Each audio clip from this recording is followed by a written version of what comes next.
አንተ የእስክንድርም ሆነ የሜርሲ እናት ልጅ አይደል? አንተ ማለት ውዳቂ መኪና ጎማት ወርቅ የተገኘ ውዳቂ። ምን እያልሽ ነው? ቆይ ምንድን ነው እያልሽ ያለሽው? እንግዲህ ቢመረም እውነቱ ይሄ ነው። ቢመረም በደንብ አድርገዋት። የት አለ? ከኔ የተደበቀው የዲኤንኤ ውጤት የት አለ? ሜርሲ አንቺን እየጠበኩሽ ነው። ቆይ ስለምን እንደኔ ነው የምታወራው? እኔ ስለሱ ምንም የማውቀው ነገር የለም እኮ። እዝራ እባክህ ልቀቃት። እዝራ እባክህ ልቀቃት። እዝራ ምን እያደረክ ነው? እዝራ ልቀቃት። እንዴ እዝራ ምን እያደረክ ነው? እባክህ ልቀቃት። ይሄ ነገር እውነት ነው ወይ? እዝራ ምን እያደረክ ነው? የሰማኸኝ ነው? የሰማሁት ነገር እውነት ነው? በተናገረ አጸድ የተናገረችው ነገር እውነት ነው? ገንዘብ ያስፈልገኛል። አታፍሪም እኮ እናቴን ገንዘብ ልትያት ይሆናል። ቆይ እሷ ገንዘብ ከየት ታመጣለች? እረሳሽው እንዴ? እናትሽ እኮ መልቲ ሚሊዮነር ናት። ገና ደግሞ እናቴ መሆኗ አልተረጋገጠም። እሺ አሁን ከዚህ ጥፊ።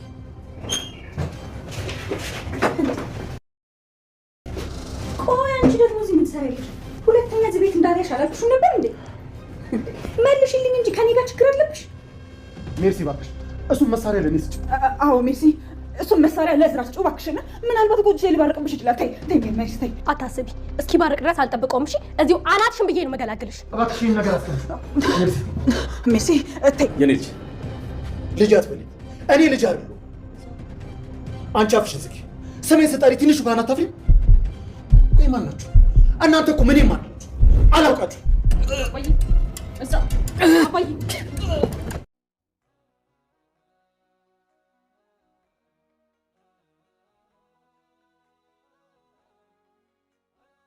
እዝራ መኪና ስር ወድቆ እንደተገኘና ኩኩሽ እህቱ እንደሆነች ለአቶ ለይኩን ምንም አይነት የስጋ ዝምድና እንደሌለው የአቶ ለይኩን ሚስት ስታሰቃየውና ስታንገላታው የነበረችውም ለዛ እንደሆነ ዲኤንኤ ምርመራውን የሚያሰራችው ሜርሲ እንደሆነ ተናገረች።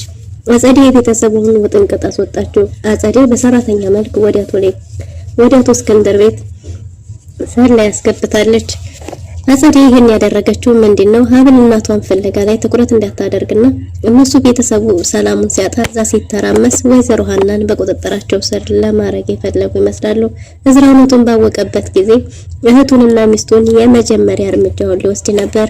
ሜርሲ ይሄን የተመለከተችው አጸዴ ላይ ሽጉጥ የደቀነችባት ቢሆንም እዝራ ሽጉጡን ቀምቷት አጸዴ በቦክስ ብቻ ተርፋለች። ሰላም ጤና ይስጥልን ውድና የተወደዳችሁ እንደምን አላችሁ? በያላችሁበት የዓለም ዳርቻ ሰላማችሁ በዘት ተረፍ ይበል እያልን መጣናል። በቅንነት ላይክ፣ ሼር፣ ሰብስክራይብ እያረጋችሁ ቤተሰብ አድርጉን። እዝራ ወደነ ወይዘሮ መነን ይሄደው ወይዘሮ መነንን አግኝቶ ስለ ኩኩሻ ሊያናግራት ፈልጎ ነበር። ግን ደግሞ በሄደበት ቦታ ላይ ያላሰበው ነገር ገጥሞታል። አጸዴና ወይዘሮ መነን አንድ ላይ ነበሩ። እነዚህ ሰዎች ያለ ምንም ምክንያት አንድ ላይ ሊሆኑ እንደማይችሉ መገመት አይከብድም። እና እዝራም አሃ ሁለት ሰይጣኖች አንድ ላይ ሆናቸዋል። ይሄ ማለት እዚህ ሴራ ላይ የሁለታችሁም እጅ አለበት ማለት ነው። የኩኩሻ እናት ባላት ጊዜ ወይዘሮ መነን በጣም ተደነጋግጣ ነበር። የኩኩሻ እናት መሆንስ ሆኜ ግን ደግሞ የሚስቴን ስም የተጠቀምሽው ለምንድን ነው በሚል አንዳንድ ጥያቄዎችን ባነሳ ጊዜ አጸዴ ከዚህ ላይ ትኩረቱን እንዲያነሳ የራሱን የቤት ስራ እንዲሰራ አድርገዋለች። ያ ማለት ምንድነው? በማይመለከትህ ገብተህ አንተ ስለ ሰው ተፈተፈታለህ። ስለ ራስህ ሚስትህንና እህትህን ጠይቅ። አንተ ራስህ ማን ነህ? አንተ ማለት እኮ መኪና ስር ወድቀህ የተገኘህ ነህ። ለእስክንድርም ሆነ ለቤተሰቡ ምንም አይነት የስጋ ዝምድና የሌለህ ለዛ ቤተሰብ ባዳ የሆንክ ሰው ነህ። እናንተ አውጥታችሁ በጣላችሁኝ ጊዜ ያስጠጋችኝና ያነሳችኝ መነን ነበረች። ጠላት ያደረኳት መነን እያለች ነው። እዝራ ዝም በይ፣ የማይመለከትሽን አታውሪ። ሁልጊዜ ይሄን ነገር ይሄን ቃል ለምንድን ነው የምትጠቀሚው ብሏት ነበር። አንተ ማለት ወፍ ዘራሽ ምንነትህ ማንነትህ የማይታወቅ መኪና ስር ወርቀህ የተገኘህ ተራ ሰው ነህ ብለዋለች። እዝራ ዝም በይ፣ የማታውቂውን ነገር አታውሪ። ግን በስተጀርባ የሆነ ነገር እንዳለ ጠረጥር ነበር። ምክንያቱም ሁልጊዜ ይሄን ቃል አንቺ ትጠቀሚዋለሽ ምንድነው ብሏት ነበር። እሱም የዲኤንኤ ውጤቱን ማወቅ ከፈለክ ሜርሲን ጠይቃት። እህትህ ሜርሲን ይሄን ያደረገችው ደግሞ እሷ ነበረች። በግድያ ሙከራው ላይም ቢሆን የእሷ ሀሳብ እንጂ የኔ ሀሳብ አልነበረም። ስለዚህ እሷን እህት አድርገህ ተቀብለህ እኔን ግን አስወጥተህ ጣልከኝ። አንተ በተነሳህበት ጊዜ ቦታው ላይ የነበርኩት እኔ ነበርኩኝ። እስክንድር መኪና ስር ወርቆ ያገኘሁት ልጅ ነው ብሎ ወደ ቤት ባመጣህ ጊዜ ከዛን ሰዓት ጀምሮ እንግዲህ የእስክንድር ሚስት ስታሰቃይህና ስታንገላታህ የነበርከው የእስክንድር ልጅ መስለሃት ነበር። ግን ደግሞ የዲኤንኤ ውጤት በተሰራው መሰረት የእስክንድርም ልጅ አይደለህም። አንተ ማለት ወፍ ዘራሽ ነህ። ለዛው ነው እህትህም የምጠላህ። ማንም ሰው የማይፈልግህ ጥገኛ ነህ እያለች ሞራሉ እንዲቆስልና ህሊናው እንዲሰባበር የሄደበትን አሳክቶ ሳይሆን የሄደበትን ትቶ የራሱን የቤት ስራ ይዞ እንዲመጣ አድርገዋለች። እባክሽ ተይ አቁሚ እያላት ነበር። ወይዘሮ መነን ባለችበት ወይዘሮ መነን ፊት እዝራን ጥንብርኩሱን አውጥታ ሰድበዋለች፣ አመናጭቀዋለች፣ አዋርደዋለች። እዝራም ጭንቅላቱን ይዞ እየሮጠ መጥቶ መኪናው ስር ተቀምጦ ሲያለቅስ ነበር። ይህንን ሰምቶ በመጣ ጊዜ ተበት ብሎ የመጣው ወደ ቤት ነበር። ወደ ቤት መጥቶ ሜርሲን እየተጣራ ነበር። ወደዛ ቤት የመጣችው አዲስ ሰራተኛ ተብዬዋ ምንም ነገር የማታቅ ሽንኩርት እንኳን ወዴት ይሆን እንዴት ይከተፍ የማታቅ ግን ደግሞ ለስለላ ብቻ ተብላ የተላከች እዝራን ስትከታተለው የነበረችው አጸዴ ወደዛ ቤት የላከቻት እሷን ለስለላ እንጂ ምንም አይነት ሙያ እንደሌላት ግልጽ ነው። ግን ደግሞ ሰራተኛ ፈልገው የነበረው አቶ እስክንድርን እንድትንከባከብና ሀብልና ሜርሲ ድርጅት ውስጥ ስራ ሊጀምሩ ታስቦ ነበር። ግን ደግሞ ሁሉም ነገር እንዳልሆነ ሆኗል። ወይዘሮ መነን ይሄንን ማድረግ አልነበረብሽም፣ ይሄን መናገሩ አሁን ልክ ነው፣ ከዚህ ሄዶ እዛ ጦርነት ቢነሳስ ብላ ነበር አጸዴ። እኔስ ምንም ፈለኩ፣ አሁን ከኛ ላይ ትኩረታቸው ይቀንሳል። እኛ በዚህ መሃል እስከዛ ድረስ የዲኤንኤ ውጤቱ ይመጣል። ወይዘሮ ሀናን በቁጥጥራችን ስር እናረጋለን። ይሄን ነገር ለማሳካት ደግሞ ግዴታ ይሄ ቤተሰብ ትኩረቱን ከኛ ላይ እንዲያነሳ ማድረግ አለብን። በዛ ላይ ደግሞ እዛ ቤት ሰላይ መኖሩ እቅዳችንን በተሳካ ሁኔታ እንድንሰራ ያደርገናል ብለዋል። ግን ደግሞ ችግሩ የእናቱ እስክንድር ቤተሰብ ቢተራመስም ቢበጠበጥም በወይዘሮ ሀና በኩል ወይዘሮ መነን በድጋሚ የምትታመንበት አንዳች ነገር የላትም። ምክንያቱም ወይዘሮ መነን ካቶ እስክንድር ቤተሰብ ጋር የሆነ ግንኙነት እንዳላትና ከዛ ቤተሰብ እየሸሸች እንደሆነ ግን ደግሞ በምን እየሸሸች ለምን እየሸሸች እንደሆነ ብቻ ግልጽ ስላልሆነላት እንጂ ወይዘሮ መነን አስመሳይና በጣም ጨካኝ ክፉ ሴት እንደሆነች ታረድታለች። ወይዘሮ መነን ወደዛ ቤት በምንም መልኩ መመለስ የምችልበት ጉዳይ የለም። በዛ ላይ ደግሞ ኩኩሻም ቢሆን ከዚህ በኋላ ወይዘሮ መነን ምንም አይነት ወጪ እንዳታወጣና ምንም አይነት ለሷ ገንዘብ እንዳሰጣት ወይዘሮ ሀብልን በተደጋጋሚ ወይዘሮ ሀና ነግራታለች። አጸዴ ያሰበችው ተሳክቶ እቅዷ ከሆነላት እንግዲህ ያቶ እስክንድር ቤተሰብንም በቁጥጥሯ ስር አድርጋ ሁሉንም በሴራ ወጥመዷ አጥምዳ ወይዘሮ መነንንም ቢሆን አሁን መጠጊያ ስላጣች እንጂ የእውነት ፈልጋት እንዳልሆነ ግልጽ ነው። እንዲሁም በተደጋጋሚ እኔ እኮ ከኩኩሻ ጋር ቢሆን ኖሮ ይሄን ስራ የምሰራው እንዴት አሳልጠው ነበር፣ ግን ደግሞ አንቺ አልቻልሽበትም። ኩኩሻ በጣም ብልጥ ናት፣ ገንዘብ ከኛ በላይ ትወዳለች። ይሄ ዲኤንኤ ውጤት እኛ ጋር ስለሆነ እንጂ ከዛ ውጭ ግን እኛንም አስፈንጥራለች፣ አስወጥታለች፣ ጥለን ትችላለች የሚል ሀሳብ አንስታለች ማለት ነው። ወይዘሮ መነን እቅዷ ሁሉ ካሰበችው ከቁጥጥሯ ስር ወጥቶባታል፣ ከቁጥጥሯ ውጭ ሆኗል። አጸዴ እንግዲህ እዝራን በየሄደበት ለማሸማቀቅ እየሞከረች ነው። እዝራ ወደ ቤት ከመጣ በኋላ በተደጋጋሚ ስልክ እየደወለ የማያነሳላት ሀብል እጅግ በጣም ተጨንቃለች። ምን ተፈጥሮ ይሆን ምን ገጥሞት ይሆን የሚለው ነገር ሰላም ነስቷታል። እዝራ ብቻውን ሆኖ እያለቀሰ እየተከዘ ሚስትህም እህትህም ያውቃሉ፣ እኔም ከነሱ ነው የሰማሁት፣ ከዚህ በፊት አላቅም ነበር እያለች ነው። ነገር ግን እስክንድር አቅፎ ሲያመጣ እዛ ቤት ውስጥ ነኝ ያለችው ሴት ግን ደግሞ ይሄን ሚስጥር እህትህና ሚስትህ እንጂ ሌላ ሰው አያውቅም ጭምር ብለዋለች ማለት ነው። በሌላ በኩል እንግዲህ እዝራ ወደ ቤት እንደመጣ መጀመሪያ ሲጣራ የነበረው ሜርሲን ነበር። ለምን ፈልጋት ነው ቀስበል እያለች ነበር። ወደዛ ቤት የተላከችዋ ሰራተኛ ምንም ነገር አታውቅም። ዋይፋይ ካለ ዋይፋይ ያዩ ምግብ እሰራለሁ፣ ጽዳት ግን ምንም ችግር የለውም። በአብዛኛው እኔ እዚህ ቤት የመጣሁት ቤቱን ላደምቅ ነው፣ ጨዋታ ወዳለሁ፣ ቡና መፍላት ወዳለሁ፣ ቤቱን አደምቃለሁ እያለች ነው። ምግብ ትችያለሽ ብሎኛል ደላላው። ምግብ ትችያለሽ ብትላትም ምግብ ዋይፋይ ካለ እንጂ ዋይፋይ ከሌለ እንደማትችልና በዛ ላይ ደግሞ ስለ ደሞዟ መከፈል እንጂ የምታስበው በጭራሽ የምታውቀው ነገር የለም። ሽንኩርቱንም በቁመቷ ሆና ከርቀቱና እየቆራረጠችው ነው። እንደፈለገች ቆራርጠዋለች። እንዴ ሽንኩርት እኮ መድቀቅ ነበረበት፣ ለምን በዚህ ልክ ሆነ? እኔ እዚህ ቤት አንቺ የተፈለግሽው አባዬን እንድትንከባከቢ ነው፣ ለዛ ደግሞ ግዴታ ምግብ መቻል አለብሽ፣ ምግብ ለሱ እንዲሰሪለት ነው ብላት ነበር። አረ ምንም አያሳስብሽ፣ እኔ ይሄንን ሽንኩርቱን እንዲደቅ ከፈለግሽ አደቀዋለሁ፣ ግን ደግሞ በጣም ከደቀቀ አፍ ላይ አይገኝም ብዬ ነው እያለች ነው። እዛ ጋር ፊት ለፊቷ የቀረቡትን ነገሮች እንዴት ላርጋችሁ፣ ከላይ ናችሁ ከታች፣ ከሽንኩርት በፊት ወይ ከሽንኩርት በኋላ እያለች ግራ ተጋብቷት ከራሷ ጋር ማውራት ጀምራለች። ግን ደግሞ ምንም የምታውቀው ነገር የለም። እንግዲህ እዝራ ሜርሲን ፊት ለፊቱ እንዳገኛት ሁሉ በሉ አሁን ሚስጥሩን ንገሩኝ፣ አንቺ የምታውቂው ነገር ምንድነው ዲኤንኤ ውጤት ነው አጸዴ የምትለው ነገር እውነት ነው ወይ ብሎ ነበር። እና እሷም እባክህ ወንድሜ ላስረዳህ እያለችው ነበር። እሱም ምንም መረዳት አልፈልግም ረፍዷል።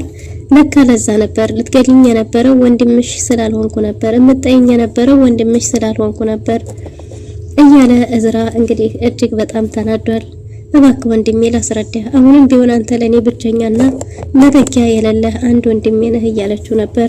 እሱም በጭራሽ እንደዛ እንድትይኝ አልፈቅድም ብሏል።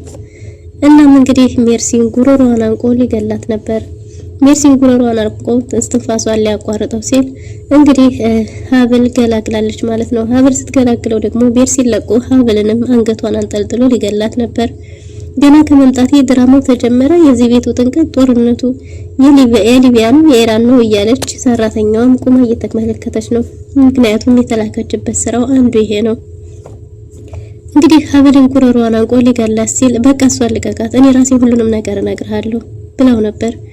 የታለ የዲኤንኤ ምርመራ ውጤቱ? የዲኤንኤ ምርመራ ውጤቱን አሰርተሽ ወንድምሽ እንዳልሆንኩ አወቅሽ፣ ከዛም ደግሞ ልትገልኝ ፈለግሽ አይደል? እኔ ለእህቴ ብዬ ምንም መተኪያ የለሽም ብዬ ከልብ ያቀርብሽ ነበር፣ ከልብ ወድጀሽ ነበር፣ ለካ ለዛ ነው ልታጠፊኝ የነበረው እያለ በዛ ላይ ደግሞ አካሌ ነሽ ትዳሬ ነሽ ብዬሽ ነበር፣ በዛ ላይ ደግሞ ሁሉንም ነገር እድገቴን ስቃዬን ነግሬሽ ነበር፣ አንቺ ግን ይሄን ሁሉ ቁስሌን እያወቅሽ ዝም አልሽኝ ብሎ ሀብልንም ሊገላት ነበር። ሀብል እኔ ዝም ያልኩት ላንተ ብዬ ነው እንዳልጎዳህ ብዬ ነው ብላለች። አሁን ከጎዳችሁኝ በላይ አትጎዱኝም ብሎ ሁለቱንም አንገታቸውን እያነቀ ከለቀቃቸው በኋላ ተናዶ ጥሏቸው ሄዷል። ሀብል በዚህ ሁኔታ ላይ ሆኖ የዝራ ከቤት መውጣት ስላስደነገጣት እንግዲህ ሀብል እዝራ ወዴት እየሄደ ነው እንከተለው እያለች ነበር። አንቺ ቤቱን ጥለሽ እንዳትወጪ አባዬ እንዳይጨናነቅ እኔ ራሴ ሄጄ ወንድሜን አመጣዋለሁ ብላት ነበር። ሜርሲ ያደረገችው አባቷ ክፍል ሰተት ብላ ሄዳ የአባቷን ሽጉጥ ካወጣች በኋላ እዝራ ይኖርበታል ብላ የገመተችው ቦታ ነበር የሄደችው። አስባ እንደሄደችውም እዛው አጸዴን አግኝታት ነበር። እዝራ እዛ ሄዶ ራሱን ለመርሳት ስሜቱን ለማዳመጥ እየጠጣ ነበር። እዝራ ቁጭ ብሎ እየጠጣበት ባለበት ቦታ ላይ እንግዲህ አጸዴ ሄዳ እውነቱን ነገሩ። እኔ እንኳን ከነሱ ሰምቼ ነው የነገርኩ። እነሱ ወይስ እኔ ጥላት እህት ወይስ እኔ ደመኛ? ልትገደል በነበረው ሐሳብ ላይ እሷ እንጂ እኔ አልነበርኩኝም። እሷን እህት አድርገህ ተቀብለህ እኔን ግን ለምን ጠላኝ? እኔ ግን ለምን ከቤት እንድወጣ ፈረድክ? እዛ ቤት ማንም ሰው አይፈልግህም። ሁሉም ሰው እያስመሰለና ከጀርባህ እየተሳለቀብህ ነው እያለች መጠጥ ጋር ልክ ልኩን እየነገረችው ነበር። እዝራም ካጠገቤ ወግጅልኝ ታሳስሽኛለሽ እያላት ነበር። እሷም አንተ ከኔ ውጪ ለኔ ብቻ ነው ኃይልህ፣ ለኔ ብቻ ነው ጉልበትህ እያለች ምላሷን አላቋረጠችም፣ መናገሯን ጀምራለች። እዝራም ተነስቶ ካጠገቤ ሂጂልኝ ታሳስችኛለሽ ብዬሻለሁ እያላት ነበር። ድንገት ሜርሲ እዛ ቦታ ላይ ደርሳለች። ሜርሲ እዛ ቦታ ላይ እንደደረሰች ወዲያውኑ ያደረገችው ሽጉጥ አክስቷ ላይ መደቀን ነበር። እባክሽ የተበደልኩት የተጎዳሁት የተሰበርኩት እኔ ነኝ፣ ሽጉጡን ለኔ ስጭኝ ብሏት ነበር። ያንተን በቀል እኔ ልበቀልልህ፣ ያንተን ቁስል እኔ ላቁስልልህ አልኩ እንጂ ምንም ያልኩን ነገር የለም፣ አጠገቤ እንዳትደርስ ብላ እሱንም አስፈራርተዋለች። ሽጉጡን አጸዴ ላይ ደቅነዋለች። ከዚህ በኋላ ምንም አይነት የንስሐ ጊዜ ስለሌለሽ አሁኑ ብትገቢ ይሻልሻል፣ ግንባርሽን ነው የምልሽ እያለቻት ነበር። ያደራ ልጄ አሳድጌ ስንት ነገር ሁኚ፣ ይሄ ነው ምላሽ፣ ለኔ ይሄ ነው የሚገባኝ እያለች አጸዴ ማስመሰሏን ቀጥላለች። ሜርሲም የመጨረሻው እስትንፋስሽ ይሄ ነው የሚሆነው እያለች ሽጉጡን ግንባሯ ላይ ደቅና መቼም ልታስፈራሪብኝ መሆን ነው፣ ልታስፈራሪኝ ነው አይደል? መቼም ከውስጡ ጥሩ ነገር አይወጣም፣ እባክሽ ዘወር አድርጊው ብላት ነበር። ልታስፈራራት ሳይሆን የእውነት ልታደርገው እንደሆነ በተደጋጋሚ እየነገረቻት ሽጉጡን ቃታውን ልስበው ስትል እዝራ እጇን ይዟታል። ሽጉጡም ወደ ላይ ተተኩሷል። አጸዴ እጅግ በጣም ተደናግጣ ነበር። ሽጉጡን በቀማት ጊዜ ወንድሟ አጸዴን ሄዳ በቦክስ እንዳትሆን አድርጋ ደብድባታለች። እዝራ እህቱን ይዞ ወደ ቤት ተመልሷል። አቶ እስክንድር ወደ ቤት በመጣ ጊዜ ማንም ሰው አልነበረም። እዝራና ሜርሲ የት እንዳሉ ጠይቆ ነበር። ችግር እንዴት ተፈጠረና አጸዴ ሁሉንም ነገር ለእዝራ እንደነገረችው ሀብል ተናግራለች። ይቺ ልጅ እያለች የቤት ሰላም የማያገኘው መች ነው? በዛ ላይ ደግሞ የፈራው ቀን ደረሰ ብሎ አቶ እስክንድር እጅግ በጣም ተደናግጧል። ወደ ክፍሉ በሄደበት ጊዜ ደግሞ ሽጉጡም አልነበረም። እንደ ሽጉጤስ መሳሪያስ ባለ ጊዜ እንግዲህ ቢሆን ነገር በጨርቅ ተጠቅሎ ይዛ ሜርሲ እንደወጣች ተናግራለች። እባክህ አባዬ ድረስላት ለሜርሲ እያለችው ነበር። አቶ እስክንድርም እንግዲህ ልጁን ሜርሲን ለመፈለግ ሁለቱንም ፍለጋ የፈራው ቀን መድረሱ ተጨናንቆና ተደናግጦ እየፈለጋቸው ነበር። ሁሉንም ቢፈልጋቸውም ሁሉም ቦታ ይገኛሉ ያለው ቦታ ቢሄድም ሊያገኛቸው አልቻለም። ወደ ቤት ተመልሶ ማንንም እንዳላገኘ ለሀብል ነግሯታል። ወይዘሮ መነን እንግዲህ ሳታት ብላ እስከ ቤት ድረስ ሄዳለች። ወይዘሮ ሀና ስለ ሀብል በተደጋጋሚ እየጠየቀች ነው። ኩኩሻ አንዳንድ ምስጢሮችን አውጥታለች። ኩኩሻ ምናልባት ሀብል ጋር አውርተው ሊሆን ይችላል። ይህን ነገር ከደበኳት ደግሞ ነው ውሸታም ሆናለሁ በሚል ሀብል ወሷም ቢሆን በክፉ አሳዳጊ እንዳደገችና ግን ደግሞ እሷም ወላጅ እንደሌላት ወላጆቿ የት እንዳሉ እንደማይታወቁ ለሀብል ለወይዘሮ ሀና ነግራታለች። ወይዘሮ ሀናም እውነትሽን ነው፣ እንዴት ነው እድገቷ? አንድ መንደር ነው ስላልሽ ነው ብላት ነበር። ኩኩሻ በእርግጥም መናገር አልፈለገችም። ኩኩሻ ራሷን መውደድና መኖርን የፈለገችው እነሱን ካገኘች በኋላ እንደሆነ እየተናገረች ነው። ወይዘሮ ሀና ምንም ይሁን ምንም የዲኤንኤ ውጤቱ እኔም ቢሆን ውስጥ የሚሰማኝ ልጅ እንደሆንሽ ነው። ልጅ ነሽ ብዬ ምንም ተቀብዬሻለሁ።